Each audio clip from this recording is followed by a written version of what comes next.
Bismillahirrahmanirrahim. Assalamualaikum warahmatullahi wabarakatuh. Selamat datang kembali di channel ini.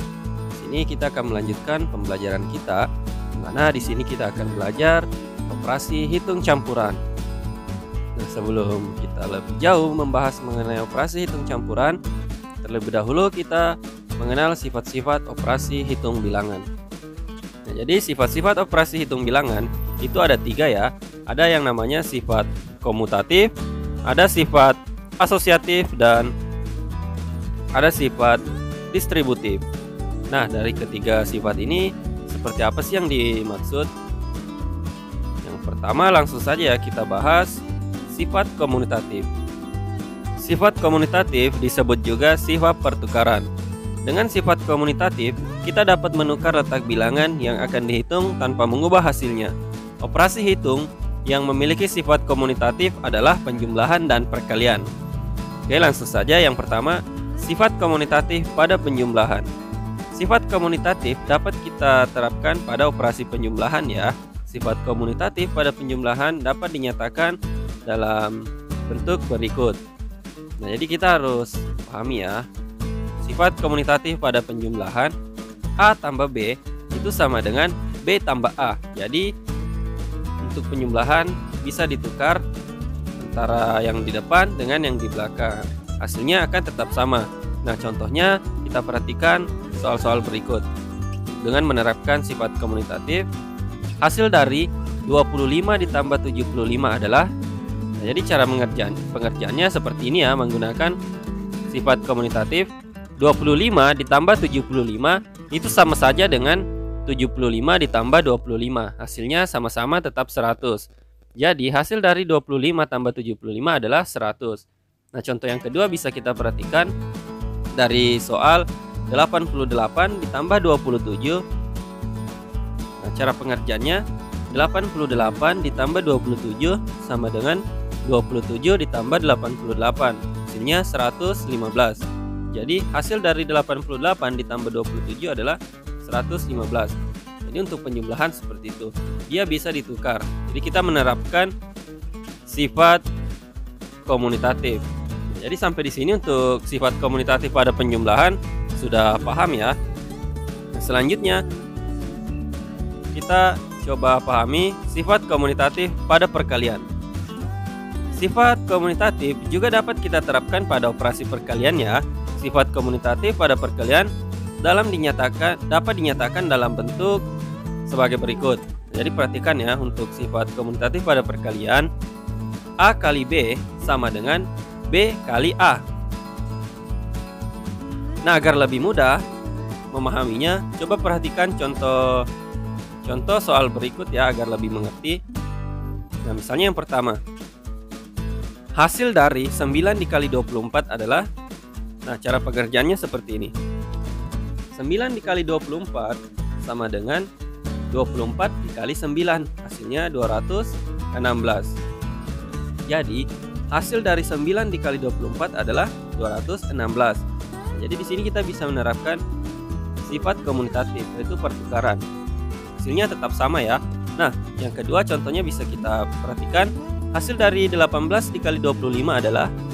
Di cara pengerjaannya 18 dikali 25 sama dengan 25 dikali 18 sama dengan hasilnya 450. Jadi hasil dari 18 dikali 25 adalah 450. Nah, jadi seperti itu ya sifat komutatif pada perkalian. Jadi posisinya juga bisa ditukar, yang di depan bisa dipindahkan ke belakang. Itu pula sebaliknya, hasilnya akan tetap sama.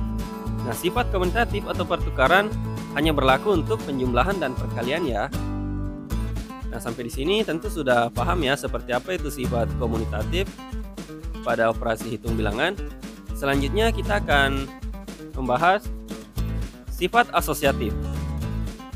Sifat asosiatif disebut juga dengan sifat pengelompokan.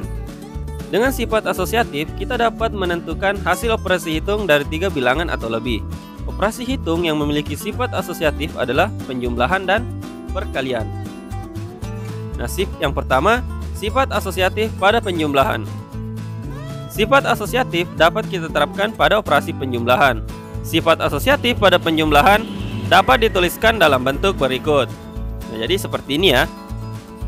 Konsepnya A ditambah B ditambah C sama dengan dalam kurung A tambah B ditambah C sama dengan A ditambah dalam kurung B tambah C. Nah, jadi paham ya seperti ini. Ini berlaku untuk penjumlahan, sifat asosiatif pada penjumlahan. Nah, agar lebih paham, kita coba perhatikan sifat asosiatif dalam mengerjakan soal. Contohnya seperti ini ya. Di sini coba tentukan hasil dari 67 ditambah 30 ditambah 20. Jadi cara pengerjaannya seperti ini ya. 67 ditambah 30 ditambah 20 sama dengan 67. Kemudian coba kita kelompokkan, kita buat dalam kurung 30 ditambah 20. Nah, kita kelompokkan bilangan yang lebih mudah dikerjakan. Bilangan 30 dan 20 itu lebih mudah dikerjakan sehingga kita jumlahkan terlebih dahulu. Nah, jadi kita kerjakan yang di dalam kurung terlebih dahulu. Jadi 30 ditambah 20 hasilnya 50. Nah, selanjutnya setelah kita menemukan hasilnya, kita bisa jumlahkan lagi 67 ditambah 50. Jadi hasilnya 117.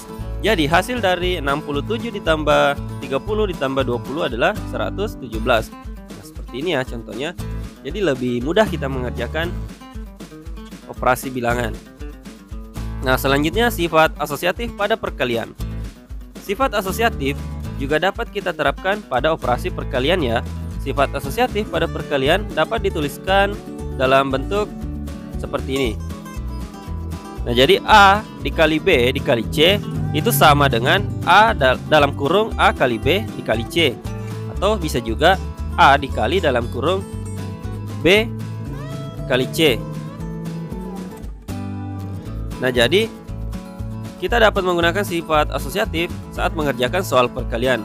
Kita hitung dahulu operasi hitung yang di dalam tanda kurung. Nah, agar lebih mudah memahami, coba kita langsung perhatikan dalam mengerjakan soal.